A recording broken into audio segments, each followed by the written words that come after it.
Pendant que tes deux mains sont levées, dans ton cœur, commence à parler à Dieu. Parle au Saint-Esprit. Il y a des rencontres qui changent des destinées. Il y a des temps que Dieu prévoit. Il y a des moments où Dieu désire parler à ton cœur. Il y a des moments où Dieu désire te rencontrer. Il y a des moments où Dieu désire te repositionner. Il y a des temps où Dieu désire agir puissamment dans ta vie. Il y a des temps où le Seigneur veut que tu saches qu'il est un Dieu vivant. Il est réel. Il agit comme aucun homme ne peut agir. Il fait ce qu'aucun homme ne peut faire. Il fait ce qu'aucune femme ne peut faire. Il est présent ce matin. Je peux sentir l'atmosphère de sa présence. Seigneur, je veux te dire merci. Merci pour ta présence. Nous voulons tout faire avec ta présence.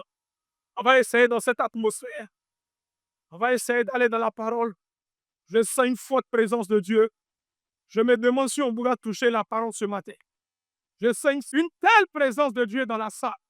Si tu es disposé ce matin, tu peux recevoir un exaucement immédiat. Ne fais pas ce culte comme tu as l'habitude de le faire. Fais-le dans un esprit d'un enfant.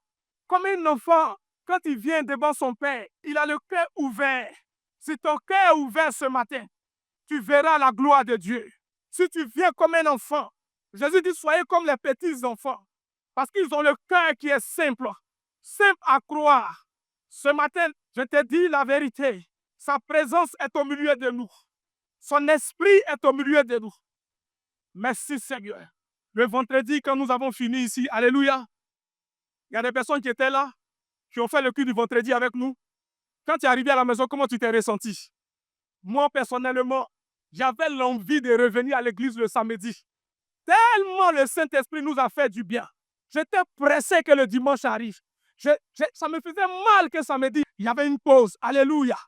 Et je vous assure, le Seigneur a fait des merveilles. Les témoignages que nous avons reçus viennent de partout. Moi, personnellement, je ne savais pas. Quand le Seigneur a dit vendredi, il y a des personnes qui attendent des choses. En tout cas, moi, j'attendais quelque chose. Vendredi, je l'ai reçu juste après le culte. Il y a une chose que j'attendais. C'était nécessaire pour moi. Juste après le culte. Je n'ai pas dit que c'est arrivé à la maison. Après le culte, pendant que je sortais, j'ai reçu pour moi. Si j'ai reçu, ça veut dire que Dieu a confirmé sa parole. Alors ce matin, nous allons aller rapidement dans la parole. 2 Chroniques 9, verset 20. Notre verset de base. Toutes les coupes du roi Salomon étaient d'or, et toute la vaisselle de la maison de la forêt du Liban était d'or pur. Rien n'était d'argent. On n'en faisait aucun cas du temps de Salomon. Alléluia. On vient de lire un passage qui nous révèle que du temps de Salomon, l'argent n'avait aucune valeur. Tellement Salomon était béni, tellement son peuple était béni, l'argent était considéré comme un simple métal. C'est-à-dire que Dieu s'est révélé à Salomon. Il a tellement béni Salomon que dans son temps, il était l'homme le plus riche, l'homme le plus sage, l'homme le plus intelligent. Alors, on a posé un postulat.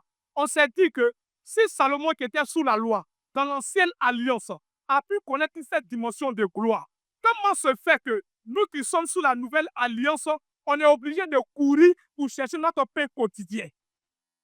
Qu'est-ce qui ne marche pas? Qu'est-ce qui fait que nous qui sommes sous la nouvelle alliance, alors que les dispensations ont changé, mais le principe n'a pas changé? Dans la dispensation dans laquelle nous sommes, elle est appelée la dispensation de la grâce. Dans cette dispensation, la Bible dit que la gloire qui nous est réservée, elle est plus grande que la gloire qu'eux ils ont connue. Mais quand on regarde notre vie, elle est loin de refléter même la gloire de l'Ancien Testament, même la gloire de l'ancienne dispensation. Alors on s'est posé la question de savoir, qu'est-ce qui ne marche pas avec nous? Adorons-nous le même Dieu ou nous sommes venus nous blaguer? Alors que Dieu n'est pas notre Dieu. Il est uniquement le Dieu d'Israël. Et puis nous sommes venus nous entasser pour nous blaguer. S'il est le même Dieu, comment se fait-il que ce qu'ils ont vécu hier, nous on n'arrive pas à le vivre? Et on a commencé à creuser pour comprendre. En creusant le lundi, on a compris que l'un des secrets de Salomon, c'est qu'il mettait Dieu avant tout. Il recherchait le royaume des cieux et sa justice. Il recherchait les choses d'en haut d'abord. Aussi bien, Dieu lui soumettait toutes choses sur la terre. Donc, on a compris que si tu recherches les choses d'en haut, si tu recherches les choses spirituelles, si tu recherches l'intérêt de Dieu, Dieu va te soumettre toutes choses. Donc, si ça ne marche pas avec nous, nous devons revoir notre façon de considérer Dieu. Première des choses qu'on avait vues. Deuxième des choses qu'on avait vues, c'était quoi? C'était qu'on adorait un Dieu qu'on ne connaissait pas. Lorsque Salomon devait monter sur son trône, David, son papa, va lui dire, apprends à connaître Dieu et sais-le. Tu ne peux pas servir quelqu'un que tu ne connais pas. Parce que tu ne connaîtras pas ses envies, ses goûts, ses perceptions. Pour mieux servir quelqu'un, il faut s'approcher de la personne pour connaître la personne. Et ainsi, tu vas mieux servir cette personne. Et le troisième jour, on est encore monté. On a vu qu'il fallait demeurer dans la présence de Dieu. Tu ne peux pas être loin de Dieu et espérer bénéficier des grâces de Dieu. Les grâces de Dieu sont pour ceux qui demeurent dans sa présence, qui demeurent avec lui, qui ont une intimité avec lui. Cette intimité les protège, cette intimité les garde, cette intimité les sanctifie, cette intimité les oriente, cette intimité les instruit. Alléluia. Et on a vu les avantages qui sont rattachés à le fait de demeurer dans la présence de Dieu. Et le vendredi, on a vu qu'il fallait se soumettre à Dieu par le Saint-Esprit. Tous ceux qui étaient dans l'Ancien Testament et qui ont prophétisé par le Saint-Esprit. Et nous sommes à l'heure du Saint-Esprit. Jésus a dit, je m'en vais, mais je ne vous laisserai pas orphelins. Je vous enverrai le consolateur que le Père a promis, l'Esprit de vérité. Il vous enseignera toutes choses. Si tu n'as pas d'intimité avec le Saint-Esprit, qui t'enseigne? Demande à ton voisin, qui t'enseigne si tu n'as pas d'intimité avec le Saint-Esprit? Aujourd'hui, nous allons étudier un autre modèle. Mais nous allons d'abord prendre 1 Chronique 28, verset 9. Et toi, Salomon, mon fils, connais le Dieu de ton père et sers-le d'un cœur dévoué et d'une âme bien disposée, car l'Éternel sonde dans tous les cœurs et pénètre tous les desseins et toutes les pensées. Si tu le cherches, il se laissera trouver par toi. Mais si tu l'abandonnes, il te rejettera pour toujours. Alléluia. Amen. Il dit quoi? Si tu l'abandonnes, il te rejettera pour toujours. Autrement dit, Dieu nous demande la fidélité et la loyauté. Il nous demande la fidélité et la loyauté. Si tu es infidèle, tu n'es pas qualifié. Le Seigneur ne peut pas te bénir sans avoir éprouvé ton service. Il n'existe aucune école, aucune structure qui va te donner un diplôme sans t'avoir éprouvé. On va te donner un temps de formation. Ensuite, on va te donner un test pour voir si tu es qualifié avant de te donner un diplôme. On ne vient pas dans la présence de Dieu en croyant que, comme je suis venu, Dieu va me donner en même temps. Non. Quand nous étudions l'histoire du patriarche Abraham, nous comprenons que Dieu l'a éprouvé de différentes manières jusqu'à ce que le Seigneur lui demande son fils unique, c'est-à-dire Isaac, à la montagne de l'adoration. Et là, quand Abraham accepte de donner Isaac, le Seigneur va lui dire maintenant. Ça veut dire tout ce qui s'est passé au début. Dieu n'était pas encore convaincu. Jusqu'à ce qu'Abraham accepte de donner son fils Isaac. C'est en ce moment que Dieu lui dit maintenant, je reconnais que tu m'aimes, tu es fidèle. Alors, les bénédictions vont maintenant accompagner Abraham. Donc, le Seigneur va éprouver notre fidélité. Et quand nous sommes allés fouiller dans la Bible, nous avons trouvé un homme. La Bible dit de son temps, il était l'homme le plus riche de l'Orient. Alléluia. L'homme le plus intègre, l'homme le plus riche. Dieu l'avait élevé. Il s'agit de Job. Le Seigneur lui-même rend témoignage d'un tel personnage. Ce n'est pas quelqu'un qui rend témoignage. Ce n'est pas la population qui rend témoignage. Ce n'est pas ses enfants. Ce n'est pas sa femme. Mais Dieu lui-même, il réunit son conseil, son saint conseil, et il rend témoignage de Job, de sa fidélité, de son intégrité. Et nous sommes allés demander à Job, mais Job, comment tu as fait pour arriver à un tel niveau avec Dieu? Et Job maintenant va nous livrer son secret que nous allons comprendre dans Job 22 à partir du verset 21. Première des choses, qu'est-ce que Job? Attache-toi donc à Dieu et tu auras la paix. Première Tu des auras choses. ainsi du bonheur. Première des choses. Job Dieu. vous livre donc son secret avec Dieu. Il dit la première des choses, c'est de s'attacher à Dieu. Quand tu t'attaches à Dieu, tu jouis du bonheur. Autrement dit, quand nous n'arrivons pas à bénéficier du bonheur de notre vie, la réponse est tout trouvée. On n'a plus besoin d'accuser un pasteur, une église ou quoi que ce soit. Le problème réside en nous. Le problème vient de nous. Le problème ne vient pas d'une église. Ça ne vient pas d'un pasteur. Job dit, attache-toi à Dieu et tu jouiras du bonheur. Autrement dit, si tu ne jouis pas du bonheur, c'est que tu es attaché à qui? C'est pas moi qui ai dit, c'est Job qui a dit. Et Job est crédible parce qu'il était l'homme le plus riche de son époque.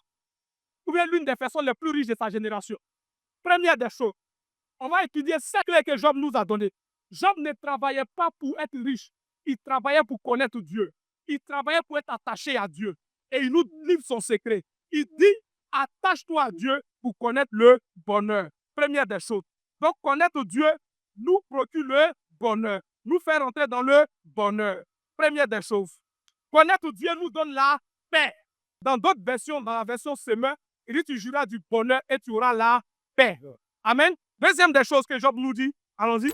Reçois de sa bouche l'instruction et mets dans ton cœur ses paroles. Autrement dit, si tu t'éloignes de la parole de Dieu, si tu t'éloignes de ses commandements, si tu n'es pas plongé dans la recherche, comme dit la Bible, mon père périt par manque de connaissances. Si tu ne recherches pas Dieu pour que le Saint-Esprit te révèle les desseins de Dieu au travers de sa parole, la Bible dit que tu ne jouiras pas du bonheur. Tu ne connaîtras pas la même grâce que Job a connue, la même élévation que Job a connue. Donc, si nous voulons marcher dans cette dimension, si nous savons que le principe est le même, mais la dispensation a changé, si nous attachons à Dieu, si nous recevons les instructions de sa bouche, la Bible dit que nous sommes dans la nouvelle alliance. Donc, notre gloire sera plus grande que la gloire que Job a connue. J'annonce ce matin que parce que tu entends ce message, que Dieu te fait rentrer dans une dimension de gloire supérieure dans le nom de Jésus de Nazareth. Amen. On continue. Verset 23. Tu seras rétabli si tu reviens au Tout-Puissant, si tu éloignes l'iniquité de ta tente. Il dit, il peut arriver qu'on se loigne de Dieu. Il peut arriver qu'on chute. Il peut arriver qu'on commette des erreurs. Mais si nous revenons vers Dieu, il va nous rétablir. N'est-ce pas ce qui s'est passé avec David? Lorsque David a cherché la femme d'Uri, il ne voulait pas que les gens sachent, David a fait tuer Uri, n'est-ce pas? Et Dieu a dit, tu as fait pour toi dans le secret. Tu as tué un homme dans le secret. Mais moi, j'ai fait pour toi publiquement. C'est vrai que tu as demandé pardon, mais tu as subi les conséquences de ton acte. Et la Bible dit que Dieu va permettre que son fils Absalom puisse le dévaloriser, puisse lui tenir tête, puisse se lever contre lui. Mais David a fui. Quand son fils s'est levé contre lui, il s'est retiré. Il a cherché la part de Dieu. Et la Bible dit, au moment opportun, le Seigneur l'a rétabli. La Bible dit que Adam a péché. Le péché est arrivé. La malédiction spirituelle, la mort spirituelle, la mort physique, la malédiction sur la terre que nous marchons. La Bible dit que la terre va nous produire des ronces. Mais la Bible nous dit encore que par le sacrifice de Jésus-Christ à la croix, le Seigneur nous a rétablis. Si nous acceptons Jésus, nous acceptons de passer par les eaux du baptême, nous recevons son esprit, nous restons connectés à lui, Dieu nous rétablit. Et quand il nous rétablit spirituellement. Parce que nous sommes unis à son esprit. Mais par notre baptême, notre esprit est régénéré. Nous sommes guéris. Parce que par ces maîtresses, nous sommes guéris. Et nous sommes restaurés dans tous les aspects de nos vies. De sorte que nous mangerons les meilleures productions du pays. Il dit, notre partage, c'est de manger les meilleures productions du pays. Il ne nous a pas créés pour qu'on souffre. C'est pourquoi quand il a créé Adam, il avait déjà préparé son environnement et il y a déposé. C'est à cause du péché qu'Adam est quitté. Si nous acceptons maintenant Jésus, nous sommes repositionnés. Le Seigneur nous rétablit. Je déclare ce matin que Dieu te rétablisse dans ta position, que Dieu te rétablisse dans ta maison, te rétablisse dans tes relations, te rétablisse dans tes finances, que le Seigneur te guérisse. Qu'il te guérisse dans ton corps, qu'il te guérisse dans ton âme. Amen. Toute maladie avec laquelle tu es venu ce matin-là. Exode 15, verset 26. Si tu écoutes attentivement la voix de l'Éternel, ton Dieu, si tu fais ce qui est droit à ses yeux, si tu prêtes l'oreille à ses commandements, et si tu observes toutes ses lois, je ne te frapperai d'aucune des maladies dont j'ai frappé les Égyptiens. Ah, donc c'est la chute qui envoie les maladies. C'est le péché qui envoie les maladies. C'est qu'on se loigne de Dieu qu'on est malade. Parce qu'on est exposé. L'ennemi peut nous envoûter. Yes. Le sorcier peut nous tenter. Il peut nous envoyer des maladies. Notre désobéissance ouvre la porte. Parce que la Bible dit que la désobéissance est aussi coupable que la divination.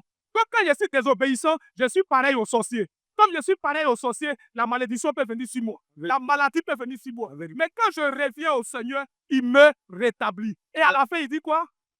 Il dit, je suis l'Éternel qui te guérit. Est-ce que quelqu'un peut lever la voix et commencer à dire à Dieu, Seigneur, rétablis-moi dans tous mes compartiments.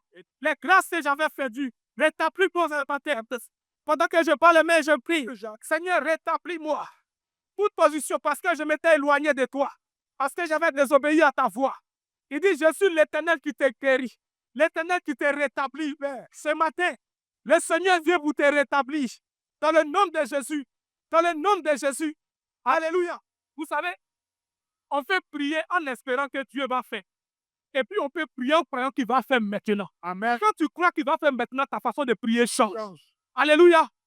Si tu pries dans l'espérance, tu peux prier doucement. Mais quand tu pries en croyant qu'aujourd'hui même, tu dois être rétabli, tu deviens violent. Or, la Bible dit, depuis le temps de Jean-Baptiste, le royaume des cieux est forcé. Il y a des géants qui sont assis sur tes grâces, sur tes bénédictions. Si tu ne te lèves pas dans la ferveur, est-ce que tu peux commencer à parler à Dieu? Tu peux dire, Seigneur, rétablis-moi dans toutes les grâces dans lesquelles j'aurais dû marcher, dans toutes les bénédictions, rappelez-moi dans toutes les grâces. Au nom puissant de Jésus de Nazareth. Seigneur, c'est ta parole. Ce matin, Seigneur, je suis déterminé. Rétablis-moi ce matin. Je suis déterminé. Oh Dieu, si j'avais commis une erreur, je reviens vers toi de tout mon cœur, de toute mon âme, de toute ma force. Et j'implore la grâce de la miséricorde. Je prie ce matin que je sois rétabli. Seigneur Dieu Tout-Puissant, il y a des positions que j'ai perdues parce que j'ai désobéi. J'ai été loin de toi. Mais ce matin, rétablis-moi. Ce matin, rétablis-moi. Ce matin, rétablis-moi. Dans le nom de Jésus de Nazareth, pendant que je prie et je bats les mains, vois les choses que tu as perdues. Vois les niveaux où tu aurais pu être. Vois les niveaux où tu aurais pu être. Au nom de Jésus de Nazareth, vois les dimensions où tu aurais pu être. Alléluia. Lève-les à cette étape de la prière. Seigneur, il est vrai. Et qu'on reconnaît quelque part, à une certaine époque de nos vies, peut-être qu'on t'a désobéi. Peut-être qu'on continue de le faire. Seigneur, peut-être qu'on le fait par ignorance même, on ne le sait même pas. Mais ce matin, j'implore la grâce de la miséricorde. Devant le trône de la grâce. Tu as dit de nous approcher du trône de la grâce. Avec l'assurance que nous allons être secourus. Seigneur, ce matin, nous avons besoin de ton secours. Seigneur, regarde, nos vies ne reflètent pas ce à quoi tu nous as appelés. Et nous sommes en train de comprendre aujourd'hui. C'est pourquoi, Père, parce que nos yeux s'ouvrent, tu as dit toutefois qu'une lumière arrive dans un domaine de ta vie, ce domaine commence à changer. Seigneur, ce matin, rétablis-nous tel que nous devions être. Rétablis-nous dans nos vies, dans nos foyers, dans nos relations, dans nos maisons, dans nos familles, au nom de Jésus de Nazareth. Pendant que tu as les mains levées, je vais parler à quelqu'un. On n'avait pas l'habitude de te considérer dans ta famille. Yes. Souvent, même quand tu viens prendre la parole, ça énerve les gens. Tu ne comprends pas ce qui se passe. Ce matin, je vais t'annoncer de la part du Seigneur. C'est la part du Saint-Esprit. Que le Seigneur te rétablit à partir de ce matin. Amen. Et quand je dis le Seigneur te rétablit, ce n'est pas que dans ta famille, on va venir t'honorer. Mais Dieu va te rétablir par des grâces qui vont te donner. Tu sens que ceux qui t'ont minimisé, ils vont venir vers toi. Ceux qui t'ont... Et puis regarde ce que me dit le Seigneur. Il dit, quand ils vont venir, chacun va commencer à vendre son frère, son camarade pour lui, non, c'est lui-là qui dit, on n'a qu'à faire ça comme toi. C'est lui-là qui dit, on n'a qu'à faire ça comme toi. Je n'ai pas comme une réunion. Et puis les gens, chacun est en train de vendre son frère. C'est ta portion ce matin. Reçois cette portion. Donc de Jésus de grâce. Tu seras rétabli dans ton travail. Donc, personne qui est en train de t'embrouiller dans ton travail. Ce matin, le Seigneur te rétablit. Le Seigneur te rétablit. Le Seigneur te rétablit. Dans le nom de Jésus de Nazareth. Merci Seigneur. Alléluia. Je sens sa présence. Je vais rester dans cette atmosphère pour continuer rapidement. Tu seras rétabli si tu reviens au Tout-Puissant. T'éloigne l'iniquité, jette l'or dans la poussière. L'or est dorci parmi les cailloux des torrents. Il est en train de dire quoi? Tout ce qui te tient à cœur, tout ce que tu aimes, ce que tu n'arrives pas à abandonner, ce pourquoi tu es en train de courir, il faut le laisser. Ce qui représente l'or dans ta vie, ce qui est tellement important que tu l'as mis en première place avant le Seigneur. Il dit, mets ça à côté. Et la suite, il dit quoi? Et le Tout-Puissant sera ton or, ton argent et ta richesse. Le Tout-Puissant sera quoi? Ton or, ton argent, ta richesse. Attends, si le Tout-Puissant est ton or, ton argent et puis ta richesse, toi, tu t'inquiètes de quoi? Toi, tu t'inquiètes de quoi? Nous sommes sur le verset 4. Il dit, jette l'or dans la poussière. L'or dorci. Il faut tout jeter parmi les cailloux des torrents. Oui. Et le Tout-Puissant sera ton or, le Tout-Puissant sera ton argent, ta richesse. Est-ce que quelqu'un comprend ça? Amen. Garde l'or. Le Seigneur sera ton or. Yes. Vous comprenez le secret de la grande gloire que Job a connue. Yes. Job n'était pas un homme comme nous. Il ne jouait pas avec Dieu. Et c'est le secret qu'il nous donne. Votre Ruth 1 du verset 11 à 17. Écoutez ce qui se passe. Naomi dit, Uh-huh. retournez mes filles. Je suis venu avec mon mari sur votre territoire. Mon mari est mort. Mes 2 enfants sont morts. Vous êtes restés maintenant veuves. Retournez chez vous. Je vais repartir chez moi. C'est mon compatriote qui m'a soulevé de chez moi pour m'envoyer ici. Dieu m'a donné une terre qui est bénie. J'ai laissé la terre pour aller me promener sur la terre des Moabites. Or, les Moabites, c'était un peuple sur lequel se trouvait la sentence de Dieu. La malédiction de Dieu était sur les vies. Ruth, elle abandonne le territoire que Dieu a donné à ses ancêtres, le territoire que Dieu a béni. C'est comme ça que beaucoup de personnes abandonnent leur position dans l'église. Quand Dieu leur donne une position, ils abandonnent, ils sont en train de se promener dans la vie. Église en église. Croyons que c'est d'église en église qui vont être bénis. Continue seulement. Continue de te promener. Au moment où tu vas te rendre compte, tu as déjà eu un certain âge. Tu n'as plus de force. Et le temps que Dieu va te bénir est passé. Tu vas maintenant payer. Naomi a quitté son territoire. Elle a rétrogradé. Elle a laissé un territoire qui est maudit. Sur ce territoire, elle va faire son mari, ses 2 enfants. Et Naomi va dire à Dieu, à partir d'aujourd'hui, je ne m'appelle plus Naomi, je m'appelle Mara, parce que ma vie ne reflète pas le nom Naomi. Ma vie est amertume, ma vie est douleur. Mais Naomi, quand Dieu t'a créé, ta vie était amertume. Non. C'est toi-même qui as entraîné l'amertume. Dieu t'a pas entraîné dans l'amertume, c'est toi-même. Quand Naomi va défier Dieu par son nom, mais comme Dieu relève les défis, regardez ce qui va se passer. Pourquoi viendrez-vous avec moi? Oui, oui. Ai-je encore dans mon sein des fils qui puissent devenir vos maris? Retournez mes filles. Allez, je suis trop vieille pour me remarier. Et quand je dirai, j'ai de l'espérance, quand cette nuit même, je serai avec un mari et que j'enfanterai des fils. Attendrez-vous pour cela qu'ils eussent grandi? Refuseriez-vous pour cela de vous marier? Non, mes filles. Orpa est parti, maintenant Ruth dit quoi? Non, allez-y. Je m'en vais. Voici ta belle-sœur. Elle reclinée vers son peuple et vers ses dieux. Retourne comme ta belle-sœur. Et Ruth répondit, ne me presse pas de te laisser. De retourner loin de toi. Où tu iras, j'irai. Où tu demeureras, je demeurerai. Ton peuple sera mon peuple et ton Dieu sera mon Dieu. Où tu mourras, je mourrai et j'y serai enterré. Que l'Éternel me traite dans toute ta rigueur, si autre chose que la mort vient à me séparer de toi. La fidélité.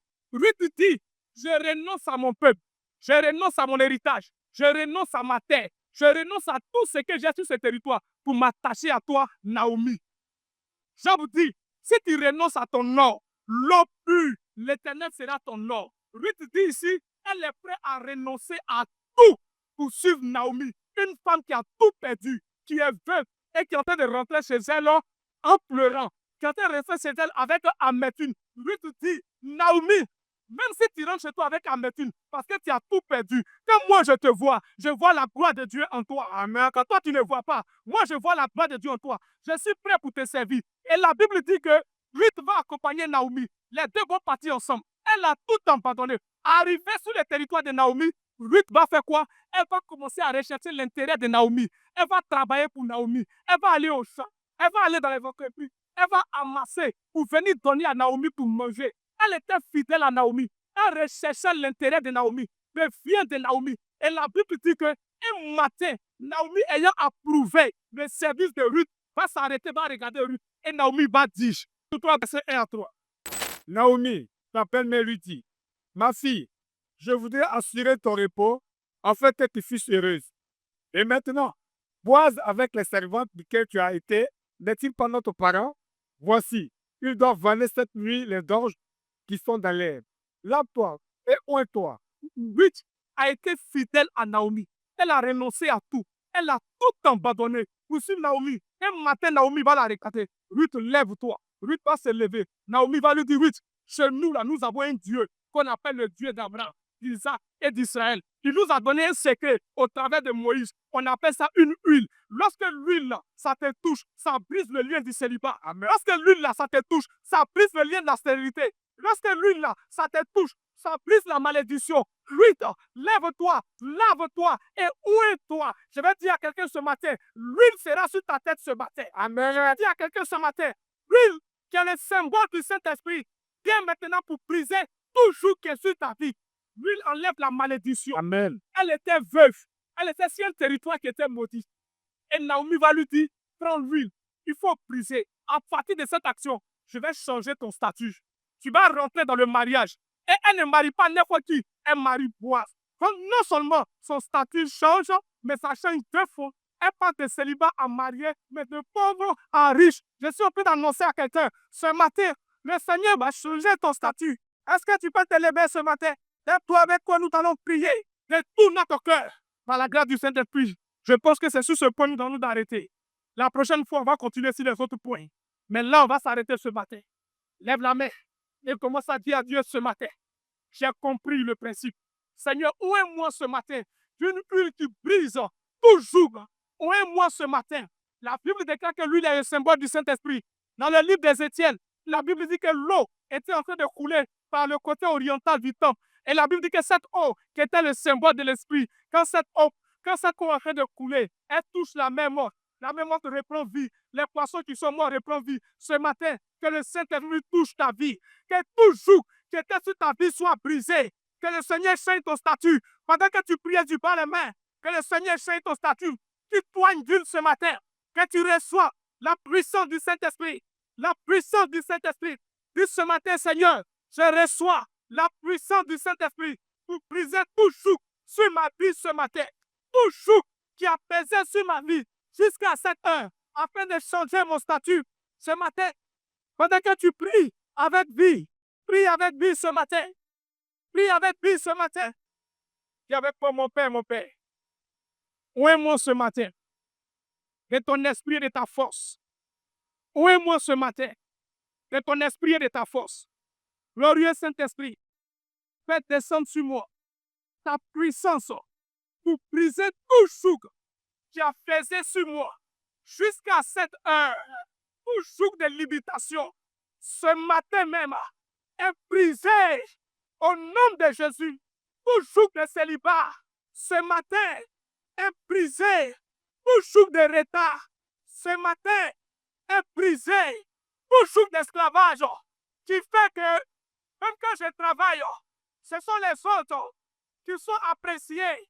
Père, ce matin, que l'huile coule sur ma tête pour briser ce joug. Au nom de Jésus. Quand-même, tu vois par ta prière, regarde comment l'atmosphère est. Par ta prière, regarde comment l'atmosphère est. Regarde comment la faveur de Dieu est dans la salle. La grâce de Dieu est dans la salle. Au nom de Jésus de Nazareth. C'est un temps où le Seigneur a décidé de nous rétablir.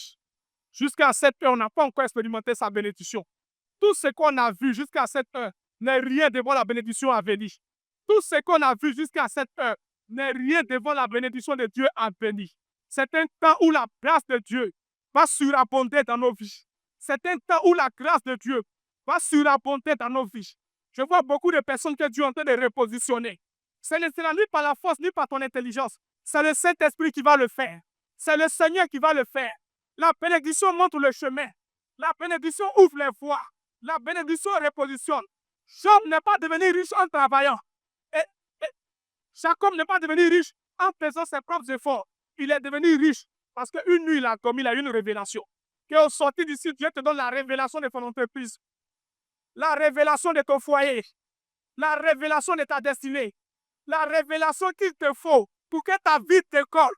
La faveur de Dieu se répand sur la vie de chacun. Tu vas toucher les choses. Ça va tellement être apprécié que tu seras étonné. Tu vas toucher des choses. Écoute-moi. Je suis en train de parler à une jeune fille. Quand nous allons sortir d'ici, la faveur de Dieu va attirer des gens pour venir t'aider. Beaucoup de personnes viennent. Il ne faut pas partir comme être liquidé. Je te parle de la part du Saint-Esprit. C'est la faveur de Dieu qui va les attirer. Ils viennent juste pour t'aider. Il ne faut pas dire, bon, comme ils m'ont donné un peu aujourd'hui, si est mauvais, ils vont me donner encore plus. Si tu fais ça, tu vas arrêter le mouvement de l'Esprit. Alléluia. Parce que je vois Dieu envoyer vers toi beaucoup de personnes pour t'aider. Dieu va se glorifier dans la vie de plusieurs.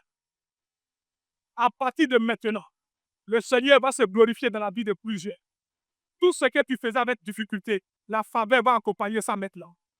Je déclare la faveur surabondante dans ta vie. La grâce surabondante dans ta vie.